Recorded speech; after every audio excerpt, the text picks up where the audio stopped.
அனைவருக்கும் வணக்கம். அனைவருக்கும் ஆங்கில புத்தாண்டு நல்வாழ்த்துக்கள். Happy new year 2025.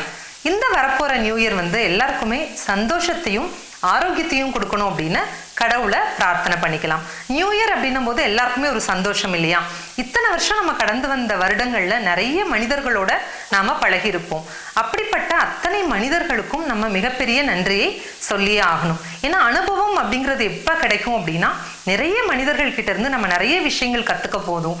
நிறைய மனிதர்கள் நம்மளுக்கு கொடுக்குற ஒவ்வொரு சின்ன சின்ன பாடம், அது மூலமா கிடைக்கிற அனுபவங்கள் தான் ஒவ்வொரு நாளும் நம்ம வாழ்க்கையை செதுக்கிட்டே இருக்கு அப்படின்னு சொல்லலாம். ஸோ அப்படி இந்த வருஷம் நம்ம ஸ்டார்ட் பண்றதுக்கு முன்னாடி, கடந்த வருடம் அதுக்கு முன்னாடி நம்ம இருக்கிற மனிதர்களுக்கு ஒரு தேங்க்ஸ் சொல்லிட்டு நம்ம இந்த வருஷத்தை ஸ்டார்ட் பண்ணலாம்.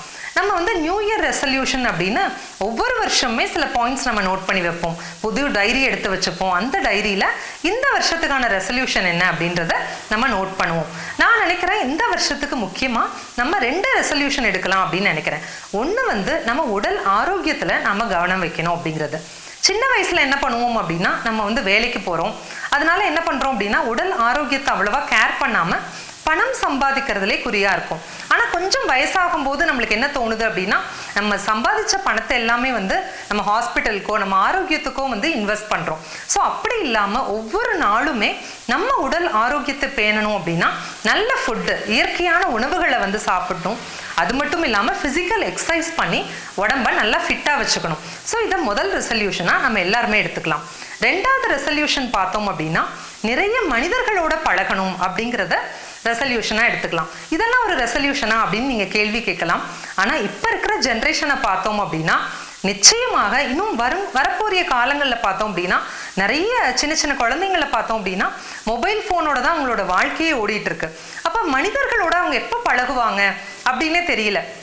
முன்னாடியெல்லாம் ஒரு ட்ரெயின்ல போனோம் அப்படின்னா அந்த ரயில் பயணம் அப்படின்றது ரொம்ப அழகா இருக்கும், இயற்கையை ரசிச்சுட்டே போவோம். ஆனா இப்ப இருக்கிற குழந்தைங்க பார்த்தோம் அப்படின்னா கையில மொபைல் போன். ஸோ அதுலதான் அந்த ரயில் பயணங்களை முடிச்சுக்கிறாங்க. ஒரு கல்யாண வீட்டுக்கு போனோம், ஒரு விசேஷத்துக்கு போனோம் அப்படின்னா கூட எனக்கு போர் அடிக்குதுமா, மொபைல் வேணும் அப்படின்னு கேட்குற அளவுக்கு அந்த மனிதர்களோட ரொம்ப ரொம்ப டிட்டாச்சா இருக்காங்க. ஸோ அந்த இயற்கையான அந்த வாழ்க்கை முறையே அவங்களுக்கு தெரியறது இல்லை. அதனால இப்ப இருக்கிற காலகட்டத்தில் நம்மளோட 2வது ரெசல்யூஷன் நிறைய மனிதர்களோட பழகணும். நம்ம குழந்தைங்களை நிறைய மனிதர்களோட பழக வைக்கணும். ஏன்னா அனுபவம் எப்ப கிடைக்கும் அப்படின்னா, பல மனிதர்களோட பழகும் போது மட்டும்தான் கிடைக்கும். இப்ப இருக்கிற குழந்தைங்க சின்ன ஒரு சர்க்கிள்லேயே வாழ்ந்துடுறாங்க. ஒரு வேலைக்கு போறப்ப எங்கேயாவது ஒரு ஹாஸ்டல்ல நிறைய குழந்தைங்களோட மிங்கிள் ஆகிறப்போ அவங்களுக்கு ரொம்ப ரொம்ப சேலஞ்சிங்கா இருக்கு. ஏன்னா அவங்க சின்ன வயசுல இருந்து யாரோடையும் போய் பழகல. நம்மளாம் சின்ன வயசுல யோசிச்சு பார்க்கலாம், லீவ் அப்படின்னாவே நம்ம சித்தி வீட்டுக்கோ சித்தப்பா வீட்டுக்கோ பெரியம்மா வீட்டுக்கோ தாத்தா பாட்டி வீட்டுக்கோ போய் நம்ம ஸ்டே பண்ணுவோம். ஆனா இப்ப இருக்கிற குழந்தைங்க என்ன பண்றாங்க தெரியுமா? அங்கெல்லாம் போனா போர் அடிக்கும், நான் என்ன பண்ண முடியும், நான் வீட்டிலே இருந்துக்கிறேன், நான் வீடியோ கேம் விளையாடுறேன், மொபைல் பார்க்குறேன் அப்படின்னு அவங்களோட சர்க்கிளை ரொம்ப ரொம்ப ரொம்ப குறைச்சிக்கிறாங்க. ஸோ இதெல்லாம் இல்லாம அடுத்த ஜென்ரேஷன் குழந்தைங்களும் நிறைய உறவுகளோட தெரிஞ்சுக்கணும் அப்படின்னா, நிச்சயமாக நிறைய மனிதர்களோட நாம பழகணும், நம்ம குழந்தைங்களை பழக வைக்கணும். இது 2வது ரெசல்யூஷன். பொதுவாகவே நம்ம லைஃப்ல 2 ஸ்டேஜ் ஆஃப் பீப்புளை பார்க்குறோம். ஒரு ஸ்டேஜ் ஆஃப் பீப்புள் என்ன அப்படின்னு பார்த்தோம்னா, நம்மளை விட ரொம்ப ரொம்ப உயர்ந்த மட்டத்தில் இருக்கிற பீப்புளை பார்க்குறோம். அப்ப சில பேருக்கு கொஞ்சம் பொறாமை ஏற்படும். அவங்க எப்படி இருக்காங்க பாருங்க அப்படின்னு நமக்கு பொறாமை வரும். ஆனா இந்த பொறாமை வராம இருக்கணும்னா என்ன பண்ணணும் தெரியுமா? ஸோ அந்த மனிதர்கள் அவங்க வாழ்க்கையில எவ்வளோ கஷ்டப்பட்டிருப்பாங்க, எவ்வளோ சவால்களை சந்திச்சிருப்பாங்க, எவ்வளோ ஹார்ட் ஒர்க் பண்ணியிருப்பாங்க. அவங்க உழைப்பு இல்லாம முன்னேறி இருக்க மாட்டாங்கல்ல, முயற்சி இல்லாம முன்னேறிக்க மாட்டாங்கல்ல, காலத்தை நேரத்தை இன்வெஸ்ட் பண்ணி அவங்க முயற்சியில அவங்க முன்னேறி இருக்காங்க. அப்ப எப்படி நம்ம அதை பொறாமப்பட முடியும்? ஸோ அந்த மனிதர்கள் கிட்ட இருந்து நிறைய விஷயங்களை நாம கத்துக்கணும். அதுக்கப்புறம் பார்த்தோம் அப்படின்னா 2வது ஸ்டேஜான மக்கள் நம்மளை விட கீழே இருக்கிறவங்க. ஸோ அவங்கள நம்ம உதாசீனப்படுத்தாம அந்த மக்களுக்கு நம்மளால முடிஞ்ச உதவிகளை பண்ணலாம். ஸோ அவங்கள விட நம்மளோட லைஃப் எவ்வளோ பெட்டரா இருக்கு அப்படின்னு கடவுளுக்கு நன்றி சொல்லலாம். இப்படி மற்ற மனிதர்களோட நம்ம ஒன்றி வாழ்ந்தா மட்டும்தான் இனி வர காலத்துல மனிதர்களை மனிதர்கள் நேசிக்கணும் அப்படின்ற பண்பு உயரும். ஸோ இந்த நியூ இயர்ல நம்மளோட முக்கியமான ரெசல்யூஷன் 2 எடுத்துக்கிறோம். ஒன்று உடல் ஆரோக்கியம், ஒன்று நிறைய மனிதர்களோட பழகணும். கொஞ்சம் யோசிச்சு பாருங்க, இப்ப இருக்கிற விலங்குகளா இருக்கட்டும் பறவைகளா இருக்கட்டும், அவங்க ஜென்ரேஷன் மாறும்போது மாறலையே.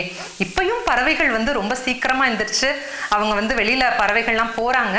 திரும்ப வந்து ஈவினிங் ஆச்சுன்னா அந்த பறவைகள்லாம் கூட்டில் வந்து உள்ள வந்து தங்கிடுது. ஆனால் நாம மட்டும்தான் இயற்கைக்கு புறம்பா இருக்கும். லேட்டா தூங்குறோம், லேட்டா எந்திரிக்கிறோம், எல்லாமே மாறிட்டு இருக்கோம். உணவு பழக்க வழக்கங்கள் கூட நாம தான் மாறிட்டு இருக்கோம். அப்ப இயற்கையோட ஒன்றி வாழ்கிற அந்த பறவைகள், விலங்குகள், எறும்பு கிட்ட இருந்து கூட நம்ம கத்துக்க வேண்டிய விஷயங்கள் நிறைய இருக்கு. ஸோ ஒவ்வொரு நாளும் நிறைய விஷயங்களை லேர்ன் பண்ணிக்கோங்க. ஒவ்வொரு நிமிஷத்தையும் சந்தோஷமா சாட்டிஸ்ஃபைடா வாழ பழகிக்கோங்க. எனக்கு அது இல்லை இது இல்லை அப்படின்னு குறை இல்லாம நிறைவான வாழ்க்கையை வாழ கத்துக்கிட்டோம் அப்படின்னா நம்மளை சுத்தி நடக்கிற எல்லா விஷயங்களும் நம்மளுக்கு நிறைய அனுபவங்களை கொடுக்கும். அடுத்து வரப்போறிய நிறைய வருஷங்கள்லையும் நம்ம வந்து இதே விஷயத்தை கடைபிடிக்கணும். நிறைய மனுஷங்களோட நம்ம பழகணும். இன்னும் நம்மளோட லைஃப்பை வந்து நிறைய வந்து நம்ம வந்து வாழ போறோம். சந்தோஷமான வாழ்க்கையை எல்லாரும் வாழணும் அப்படின்னு அனைவருக்கும் மறுமுறை ஆங்கில புத்தாண்டு நல்வாழ்த்துக்கள். இந்த வருஷம் எல்லாருக்கும் ஆரோக்கியத்தையும் சந்தோஷத்தையும் கொடுக்கட்டும். நன்றி.